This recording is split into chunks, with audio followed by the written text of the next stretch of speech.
কাম সমাধান কৰক অনতি পলমে কৃত্ৰিম বানপানী সমস্যা সমাধান কৰক কৃত্ৰিম বানপানী সমস্যা সমাধান কৰক জয় আই অসম জয় আই অসম জয় আই অসম জয় আই অসম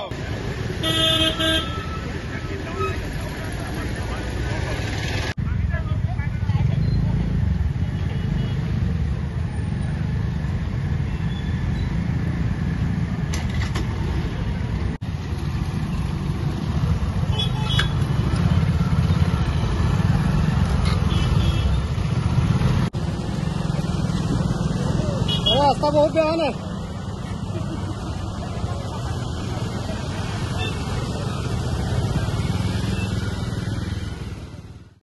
আচলতে বিকশিত অসমৰ আপুনি ফুপুলা ছবি দেখিবলৈ পাইছে। পৰিৱৰ্তনকামী চৰকাৰখনে যি পৰিৱৰ্তনৰ শ্লোগান দিয়ে সেই শ্লোগানৰ সম্পূৰ্ণ ছবি ইয়াত দেখিবলৈ পাইছে। এজাক কৃত্ৰিম বানপানীতে জয়সাগৰ আজি ৰংপুৰ অঞ্চল কিন্তু সমগ্ৰ ৰংপুৰ অঞ্চল জলমগ্নত পৰিণত হৈছে। আৰু অতিকে পৰিতাপৰ বিষয়ে বিভাগীয় কৰ্তৃপক্ষক বাৰম্বাৰ জনাই অহাৰ পিছতো কিন্তু এই তেওঁলোকে নীৰৱ ভূমিকা পালন কৰি আহিছে। আজি আপোনালোকে চাবলৈ গ'লে কিনাৰতে শ্ৰদ্ধা অৰ্জুন ভোগেশ্বৰবৰুৱা ডাঙৰীয়া ঘৰ 50 মিটাৰ দূৰতে এখন স্কুল আছে, 50 মিটাৰ দূৰতে আপোনাৰ শিৱসাগৰ বিশ্ববিদ্যালয়। তেনেস্থলত এই স্কুলৰ ছাত্ৰ ছাত্ৰী এই সাগৰ সদৃশ এই কৃত্ৰিম বানপানীত পৰি বহু কিন্তু ছাত্ৰ ছাত্ৰী আঘাতপ্ৰাপ্ত হৈছে আৰু বহু আপোনাৰ লোক ইয়াত পৰি মানে বাইক বা বেটেৰী ৰিক্সা পৰি আঘাতপ্ৰাপ্ত হৈছে। ইমানখিনি বিষয়ে জিলা প্ৰশাসনক বাৰম্বাৰ জনাই অহাৰ পিছতো তেওঁলোকে কিয় নীৰৱ ভূমিকা পালন কৰি আহিছে সেয়া এক প্ৰশ্ন উঠিছে। প্ৰথম কথা। দ্বিতীয় কথা হ'ল আমাৰ স্পষ্ট দাবী দুটা। এটা হ'ল জয়সাগৰ ৰংপুৰ অঞ্চলৰ অন্তৰ্গত যিসমূহ নলা নৰ্দমা আছে সেই নলা নৰ্দমাসমূহ সম্পূৰ্ণ পৰিষ্কাৰ কৰিব লাগিব। য'ত নাই সেই ঠাইৰ পৰা নলা নৰ্দমা খান্দি এই পানীৰ এক সমস্যা সমাধান কৰিব লাগিব। দ্বিতীয় কথা হ'ল জয়সাগৰ ৰংপুৰ অঞ্চলৰ অন্তৰ্গত যিটো গড় আছে সেই গড় খাওঁতে যিসকল লোকে অবৈধভাৱে দখল কৰি আছে সেই অবৈধভাৱে দখল কৰি থকা সেই ভূমিসমূহ বেদখলমুক্ত কৰিব লাগিব আৰু যিসকল লোকে এই ভূমিসমূহ বেদখল কৰি আছে তেওঁলোকৰ বিহিত ব্যৱস্থা গ্ৰহণ কৰিব লাগিব। অন্যথা কিন্তু আমি আহোম এনেকৈ আদি কৰি আমি সকলো দলং গঠনে কিন্তু নিজৰ ব্যৱস্থা ল'বলৈ বাধ্য হ'ম যদি জিলা প্ৰশাসনে নোৱাৰো বুলি এবাৰ হাত দাঙি দিয়ক। এইটো স্পষ্ট কৰা। ঐতিহাসিক জয়সাগৰ অঞ্চলৰ আজি আপোনালোকে যি চাই গোটেই সামগ্ৰিক অঞ্চলটো আচলতে বানপানী কবলত পৰি আছে।